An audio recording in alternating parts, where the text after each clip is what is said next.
Baik, assalamualaikum warahmatullahi wabarakatuh. Selamat malam. Acara pameran seni bertajuk Art Exhibition Ngarep. Pameran ini digelar mulai tanggal 31 Agustus sampai dengan 5 September. Berada di Pasar Seni Garusan.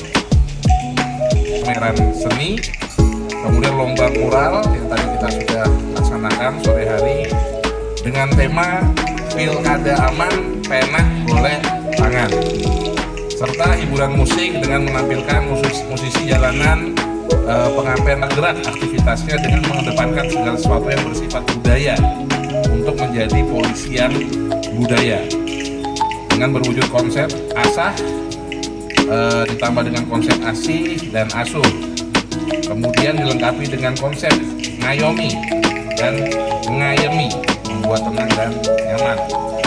Pameran ini juga sebagai upaya cooling system Pilkada 2024 di Kabupaten Bantul.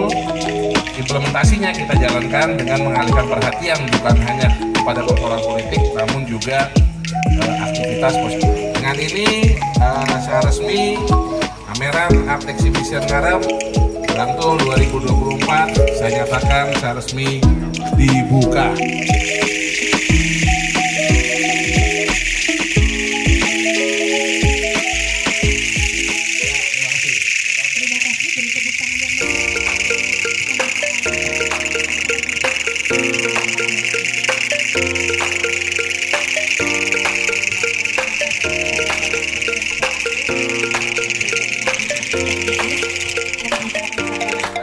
Para seniman kumpul dalam rangka memikirkan bangsa dan negara ke depannya, yaitu pemilihan yang akan dilaksanakan dalam rangka pilkada. Karena kita ketahui bersama bahwa orang seni itu orang netral, ikhlas dalam legowo dalam kehidupan.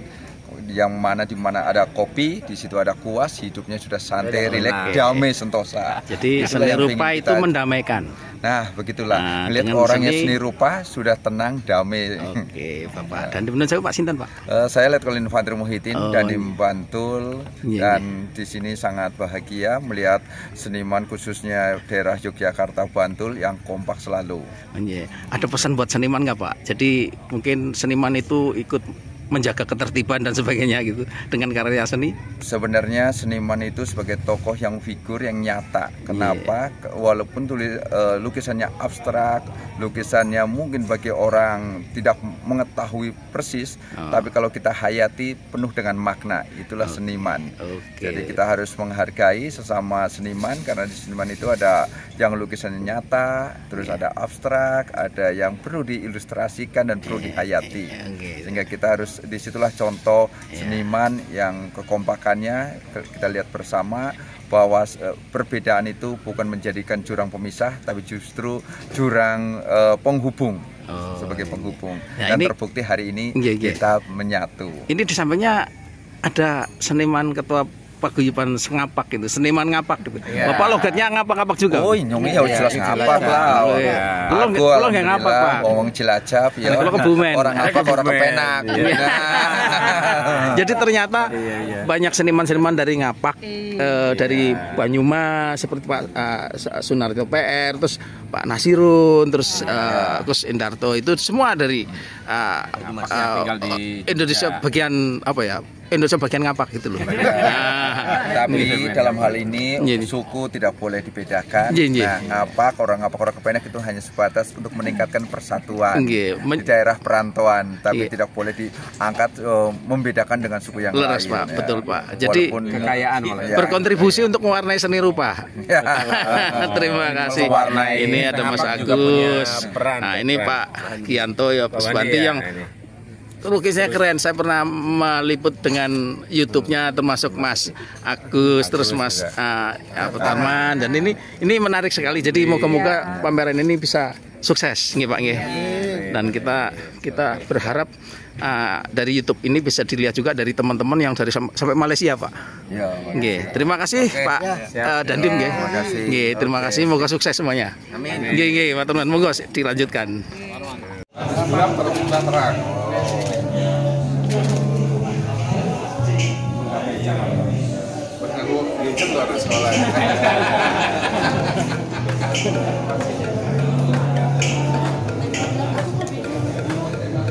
Nilai gimana nih Pak? Ini sumber kemakmuran. Sumber kemakmuran. Artinya kita jadi imajinasi seni alam yang damai, tenang, tapi tetap punya makna, punya kedamaian hati. Kedamaian ya, putih bersih, tenaganya digunakan, dagingnya digunakan, tenaganya, susunya, terus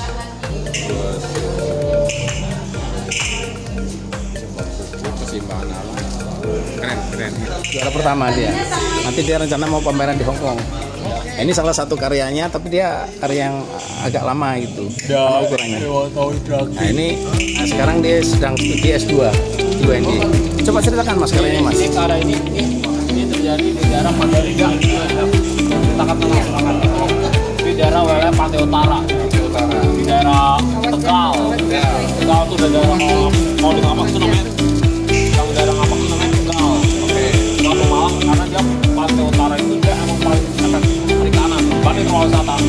Pantai Utara itu emang efektif. Beda 11-12 dibanding Pantai Selatan. Kalau Pantai Utara itu yang paling sulit dan paling produktif data Pantai Selatan dia hanya bisa untuk wisata. Kalau Pantai Utara itu yang paling produktif. Karena dia perikanan dan industri. Beda sama wisata. Ya. Dia punya kelebihan Pak. Dia punya ingatan sangat tajam sampai 100 tahun ke belakang. Jadi misalnya Bapak tentukan tanggal berapa, hari apa, tanggal berapa, tahun berapa, tahun 1903 gitu, dia tentukan harinya, dia tahu. Bapak bisa cek. Atau tanggal lahir Bapak, nanti dia tentukan harinya. Nah Bapak coba tanggal lahirnya 8 Desember tahun 81. 8 Desember itu 81 itu berarti hari Selasa. Nah, itu. Jadi dia bisa saya nggak akan. Hari aja. Dia bisa tuh, dan dia punya ingatan 8 Desember 8 sampai ensiklopedis tebal ini tahu halamannya isinya apa. Oh 81 itu awal tren itu kayak mulai celeng itu udah mulai ada tahun 80. Saya udah mulai ada tahun 80-an. Ya, Pak Dandim ditebak juga kan. Saya pun nggak tahu. 9 November 81.